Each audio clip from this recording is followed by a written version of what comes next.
వెతలు తీరును, కృపలు దొరుకును, సాటి లేనిది యేసుని నామం. యేసునామమే మధురం, మదిలో తలచిన ధన్యం.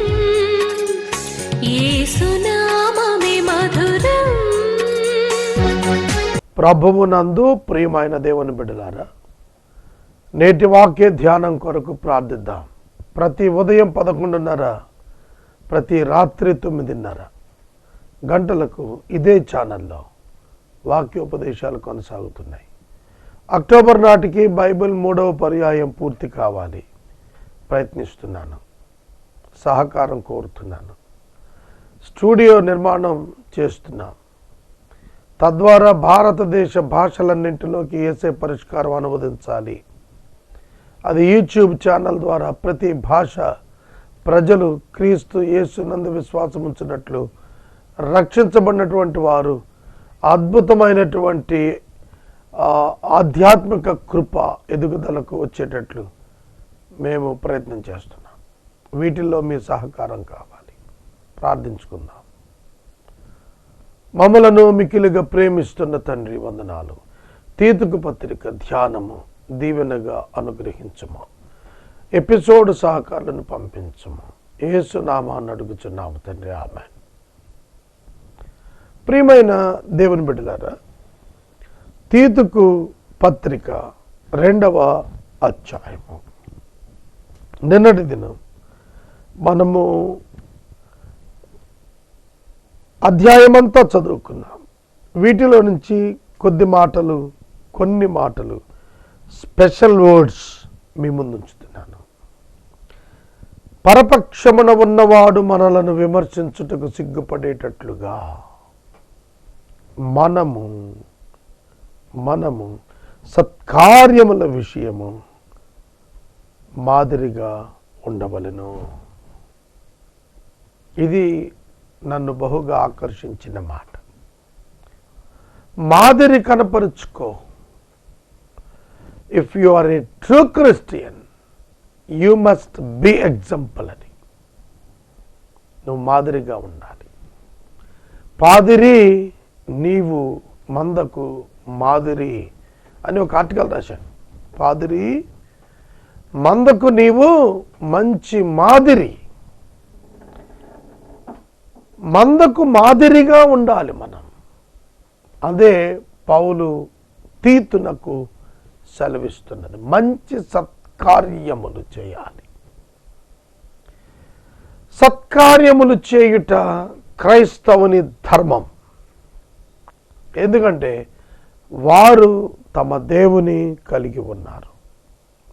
మరొకటి, ఈ అధ్యాయంలో నేను మరొక విషయం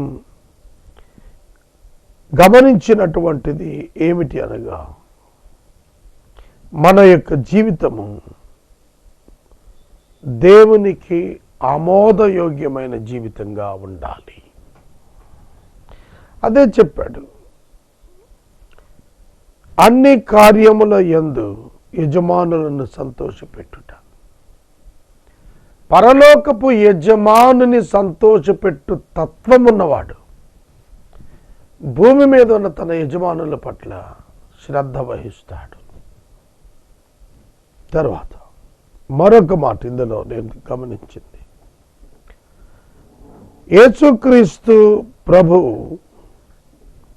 మన యొక్క జీవితాలకు ఏ విధంగా అయితే మాదిరిగా ఉన్నాడో, మనము కూడా ఇతరుల జీవితాలకు మాదిరిగా ఉండేటట్లుగాను దుర్నీతి నుండి తొలగిపోవాలి.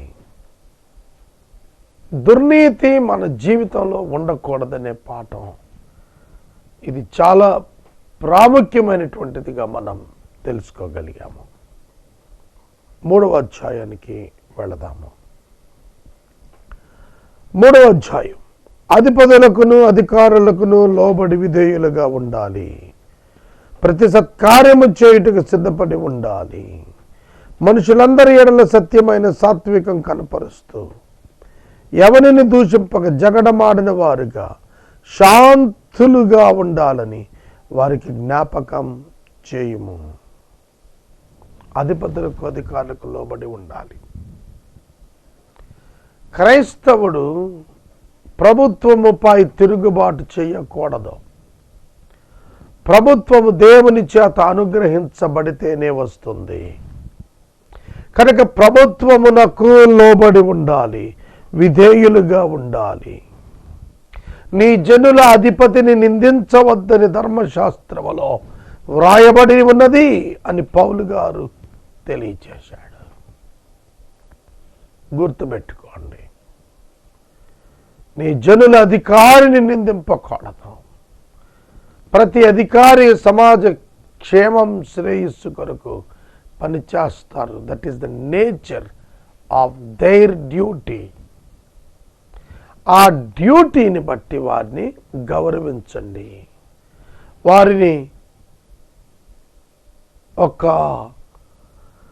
ఉన్నతమైనటువంటి బాధ్యత కలవారుగా గుర్తించండి. సమాజం పట్ల వారికి లోబడండి. మనుషులందరి ఎడల మిక్కిలి సాత్వికము కనపరుస్తూ ఎవరిని దూషించక జగడమాడక శాంతితో ఉండాలని వారికి జ్ఞాపకం చెయ్యి. Remind them to be submissive to rulers and authorities, to be obedient, to be ready for every good work, to speak evil of no one, to avoid quarreling, to be gentle, and to show perfect courtesy toward all people. All people. ప్రతి వాని పట్ల సాత్వికం సంపూర్ణంగా కనపరచాలి. This is Christianity. The beauty of the Christianity is the character of a believer. క్రైస్తవ్యములో ఉన్న అద్భుతమైన ఆ అందము ఏమిటంటే వ్యక్తిత్వము.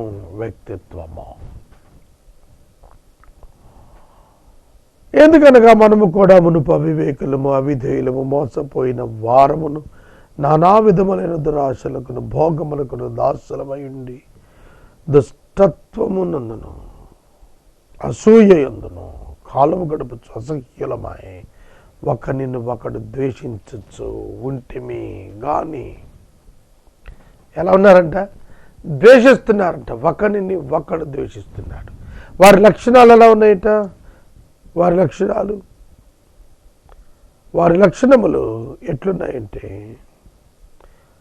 అసూయలో కాలము గడపటం, దుష్టత్వమునందు ద్వేషించటం, అసూయలో కాలం గడపటం, భోగమునకు దాసులైపోవటం, దురాశలకు దాసులైపోవటం, మోసపోయిన వారంగా మారిపోవటం. ఇవన్నీ చెబుతున్నాడు. అసహ్యులమై ఒకరిని ఒకడు ద్వేషించుచూ ఉంటిమి. అసహ్యులమై ఒకరిని ఒకడు ద్వేషించుచూ ఉంటిమి. ఇదండి విశేషం. ద్వేషం ప్రభు బిడ్డలకు ఎట్లా ఉంటుంది? ఉండకూడదు. ద్వేషం ఉండకూడదు. నిన్ను ప్రేమించని వారిని కూడా ప్రేమించాలి. ఇవాళ ఒకరు మా చర్చిలో సాక్ష్యం చెప్పారు. ఒక డాక్టర్ గారు వారు మాట్లాడుతున్నది అదే. క్రైస్తవుడు ప్రేమించిన వారినే ప్రేమించడు, ప్రేమించని వారిని కూడా ప్రేమిస్తాడు. అది ఆ బిడ్డ చెప్పిన మాట. ట్రూ క్రిస్టియన్ తనను తృణీకరించిన వారిని కూడా ప్రేమిస్తాడు అంటూ వారు అన్నారు.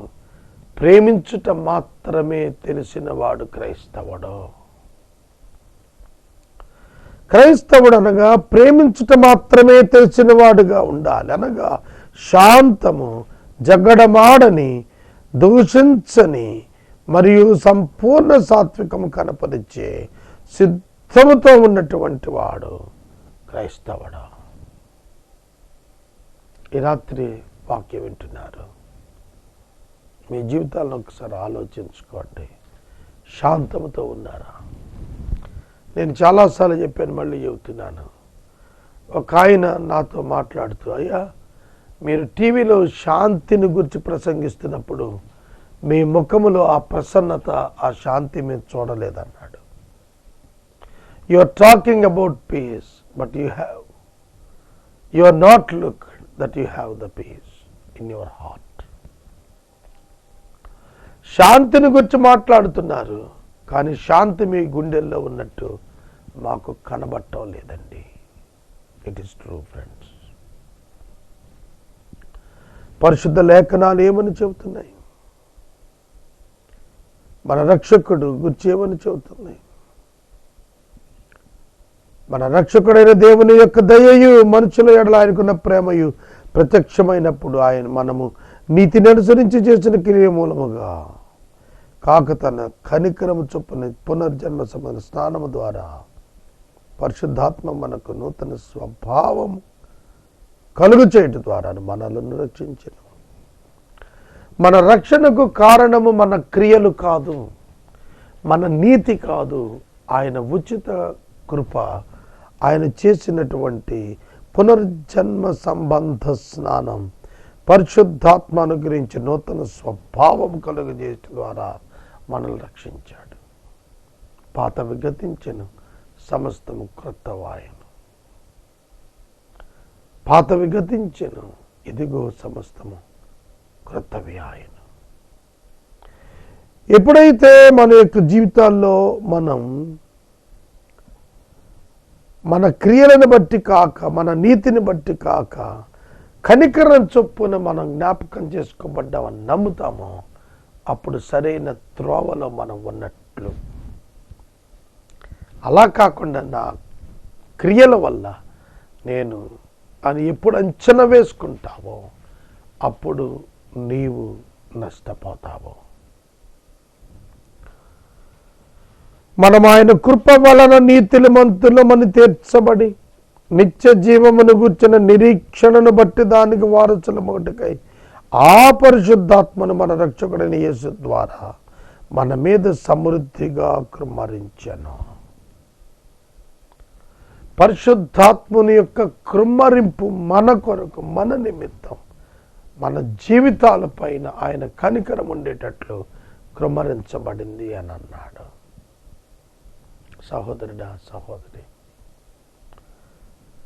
మన యొక్క జీవితాలకు కావలసినటువంటిది ఏమిటంటే దేవుని యొక్క, యేసుక్రీస్తు యొక్క నిత్య జీవ నిరీక్షణ. మనం నీతిమంతులకు తీర్చబడటం. జగత్తు పునాది వేయబడక మునుపు ప్రణాళికలో దేవుడు మనలను ఎరిగి ఉన్నాడు కనుక మనము ఆ ప్రణాళిక ప్రకారం మన జీవితాలను సరి చేసుకోవాలి. మనం ఆయన కృప వలన నీతిమంతులు మనం తీర్చబడ్డాం. నిత్య జీవానికి వచ్చిన నిరీక్షణ బట్టి దానికి వారసులగటానికి ఆ పరిశుద్ధాత్మను మన రక్షకుడు యేసుక్రీస్తు ద్వారా మన మీద సమృద్ధిగా కృమ్మరించెను. మన మీద సమృద్ధిగా కృమ్మరించెను. Spirit filled, spirit poured life. Spirit poured is nothing but the ordination, nothing but the anointment. Spirit's anointment. పరిశుద్ధాత్మ దేవుని యొక్క ఆ ప్రత్యేకమైనటువంటి ఆ అనాయింట్మెంట్ మన జీవితాలు కనపడాలి. దేవుని సేవ సామాన్యం కాదు. దేవుని సేవ సామాన్యం కాదు. దేవుని సేవకుని బ్రతుకు సామాన్యం కాదు. దానివలన ప్రతి దైవ సేవకుడు తనను తాను సిద్ధం చేసుకోవాలి. తన యొక్క సంఘాన్ని తాను రక్షించుకోగలగాలి. ఇది మనం నేర్చుకుందాము. ఈ మాటలు నమ్మదగినది గనుక దేవుని యందు విశ్వాసం ఉంచి వారు సత్క్రియం చేయడం మనసుంచి నీవీ సంగతుల గురించి దృఢముగా చెప్పుచుండాలని కోరుతున్నాను. ఇవి మంచివి, మనుషులకు ప్రయోజనకరమునై ఉన్నవి. అవివేక తర్కములను, వంశములను, కలహములను, ధర్మశాస్త్రములను, వివాదములను, నిష్ప్రయోజనమైనవి, వ్యర్థమైనటువంటివి కావున వాటికి దూరముగా ఉండుము. ప్రయోజన శూన్యమైన వాటికి దూరంగా వెళ్ళిపోమన్నాడు. విముఖుడికి వెళ్ళిపోమన్నాడు. For every aspect, in every action, you need to check the results. How the results are, what are the results, why this has happened. ఆధ్యాత్మిక జీవితం అంటే సామాన్యం కాదు. ఆధ్యాత్మిక జీవితం అంటే సామాన్యం కాదు. ఈ రాత్రి వాక్యం వింటున్న ప్రతి సహోదరికి దేవుని యొక్క పేరిట నేను మనవి చేస్తున్నాను. దేవుని పేరిట నేను మనవి చేస్తున్నాను. దేవుడు మిమ్మల్ని ఒక ప్రత్యేకమైన పని కొరకు నియమించుకున్నాడు. ఆ పని కొరకు మిమ్మల్ని దేవుడు సిద్ధం చేస్తున్నాడు. దానిలో మీరు సిద్ధం అవ్వాలి. అవివేక తర్కములను, వంశావళులను, కలహాలు, ధర్మశాస్త్రములు, వివాదములు నిష్ప్రయోజనం, వ్యర్థమై ఉన్నాయి గనుక వాటికి దూరంగా ఉండు. మతభేదాలు కల్పించు మనుషుడికి ఒకటి వాళ్ళు బుద్ధి చెప్పవాడిని విసర్జించు.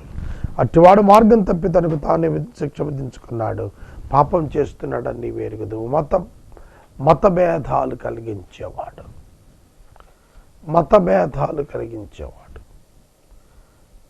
ఒక సేవకుడు మతము యొక్క పరిస్థితులను గురించి అభ్యంతరపడేవాడు ఉండకూడదు.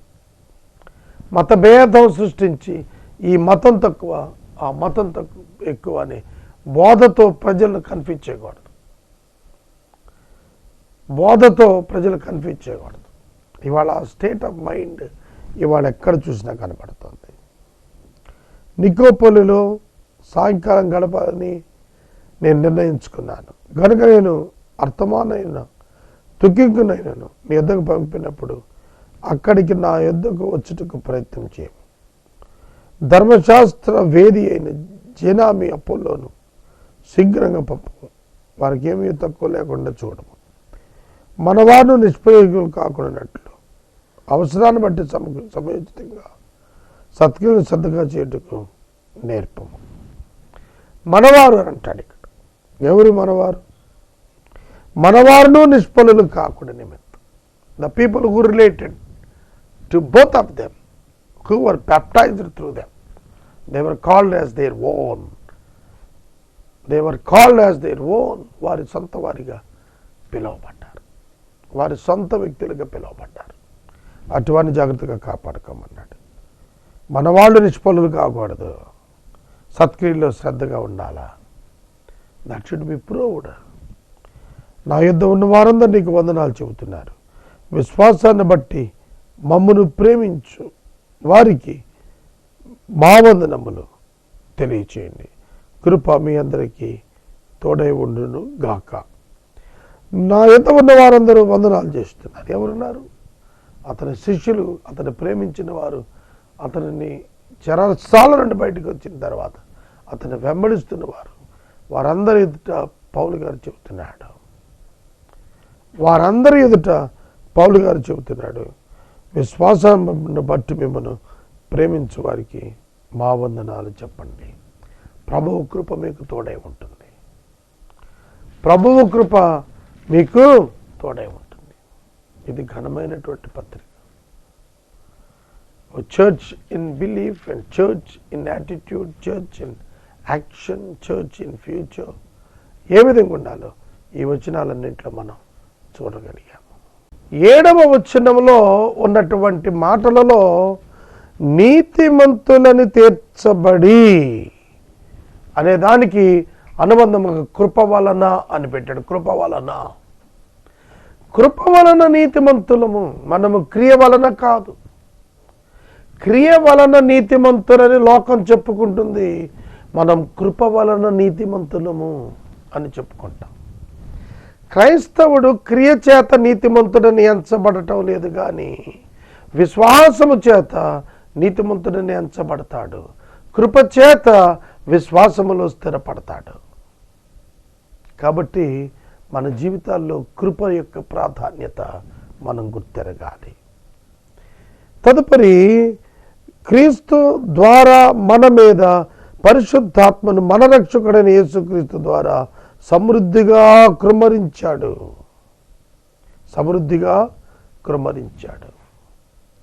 పరిశుద్ధాత్మ దేవుణ్ణి మనకు సంచకరువుగా అనుగ్రహించాడు. పరిశుద్ధాత్మ దేవుడు మన యందు ఉండి క్రీస్తు సారూప్యం మనలో ఏర్పడే వరకు కూడా మూలుగులిడుచు ప్రార్థిస్తూ సరిచేస్తూ బలపరుస్తూ ఒక క్రీస్తు సారూప్యపు అనుభవానికి మనల్ని తీసుకొస్తూ ఉంటాడు. అది గొప్పతనం. కనుక కొలసి తీతుకు 3వ అధ్యాయం అంతా చెబుతున్నది ఏమిటంటే మన రక్షకుని యొక్క దయ, మానవుల పట్ల ఆయనకున్న ప్రేమ, నీతిని బట్టి మనం చేయాల్సిన క్రియలు, కనికరం చొప్పున పునర్జన్మ సంబంధమైన స్నానము, ఇవన్నీ కూడా పౌలు వారు తిమోతికి రాస్తూ వచ్చాడు. తర్వాత నేను 10వ వచనంలో మతభేదాలు పుట్టించేవారు, మతభేదము కులభేదము పుట్టించు వారిని గురించి విముఖుడిగా ఉండాలి. అట్టివారిని అపవాదికి అప్పగించి వేయాలి. ఇవాళ ఎక్కడ చూచిన మతభేదాలే, ఎక్కడ చూచిన మతభేదాలే. కారణం మనుషులకు పొసగటలేదు, మనుషులకు పొసగటలేదు. మనిషిని ప్రేమించలేకపోతున్నాడు. కారణం ఏమిటి అంటే భేదము. మతానికి కులానికి భారతదేశంలో ప్రాముఖ్యత ఇవ్వని వారు ఉండరు. అంత బలమైనటువంటి ఇంపాక్ట్ ఆ మతం సమాజం మీద కలిగి ఉంది.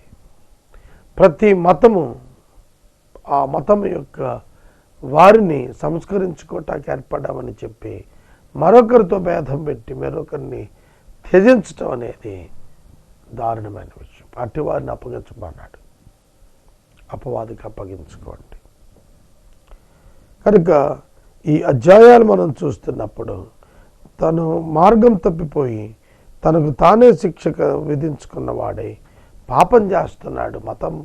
మతం కులం వర్గం ఈ భేదాలు సృష్టించిన వాడు తనకు తానే శిక్షను తాను విధించుకుంటున్నాడు. శిక్షను విధించుకుంటున్నాడు అంటే తనంతట తానే ఆ శిక్ష కిందకు వచ్చేస్తున్నాడు. తీతుకు పత్రిక మనం ముగించుకున్నాము. దీని మీద దేవుని చిత్తమైతే మరికొన్ని ప్రత్యేకమైనటువంటి మాటలు రేపటి వాక్య ధ్యానంలో నేను చెప్పాలని ఆశిస్తున్నాను. మీరు ముగించే ముందుగా ఒక మాట, ఇంకా 11 పుస్తకాలు ధ్యానించాలి. సుమారు 60 చాప్టర్స్ ఉన్నాయి. అయినా సరే అక్టోబర్కి పూర్తి చేయాలి 3వ పర్యాయపు బైబిల్ గ్రంథం అని మనం ఆలోచిస్తున్నాము. ఈ యొక్క వాక్య ధ్యానాలకు వాక్య ప్రసార సహకారులు కావాలి. అలాగే భారతదేశపు అన్ని భాషలకు 15 సంవత్సరాల లాంగ్ టర్మ్ గోల్లో అన్ని భాషల్లో Bible A to Z complete చేయడానికి ప్రయత్నించాలని ఆశపడుతున్నాను. అది కూడా పూర్తయ్యేటట్లుగా దానికి వనరులను ప్రవహించేటట్లుగా మీ ప్రార్థనలో జ్ఞాపకం చేసుకోండి. ఈ 2 ప్రత్యేక మనవులు మీ యొక్క ప్రార్థనలో జ్ఞాపకానికి ఉంచుకోనండి. ప్రార్థన చేసుకుందాం. మమ్మల్ని మిక్కిలిగా ప్రేమిస్తున్న మా తండ్రి, వందనాలు, స్తోత్రాలు. వాక్యము వింటున్న బిడ్డలను దీవించండి. వాక్యము చేత ఉదక స్నానము చేయుట అనే అనుభవం, వాక్యమును ప్రభువా మీ యొక్క దాసుడు సెలవిచ్చినట్లుగా కనికర సంబంధమైన ఆ యొక్క పునర్జన్మ సంబంధమైన అనుభవాన్ని ప్రతి ఒక్కరికి దయచేయము. లోకాన్ని, పాపాన్ని, శరీరాన్ని, సాతాన్ని జయించటకు సహాయం చేయము. మా రక్షకుడా, మా ప్రేక్షకులు నిండు వేసవి కాలములో మేమున్నాం. ఎంతో భయంకరమైన ఎండవేడిమి, దాని నుంచి ప్రజలను తప్పించండి. మీ చేతులకు మమ్మల్ని సమర్పించుకున్నాం. మేలు చేయమని మా రక్షకుడైన యేసునామాన వేడుకుంటున్నాం తండ్రి. ఆమేన్. తండ్రి అయిన దేవుని ప్రేమ, కుమారుడైన యేసయ్య కృప, పరిశుద్ధాత్మ దేవుని యొక్క అన్యోన్య సహవాసము సదాకాలం మనందరికీ తోడై ఉండును గాక. ఆమేన్.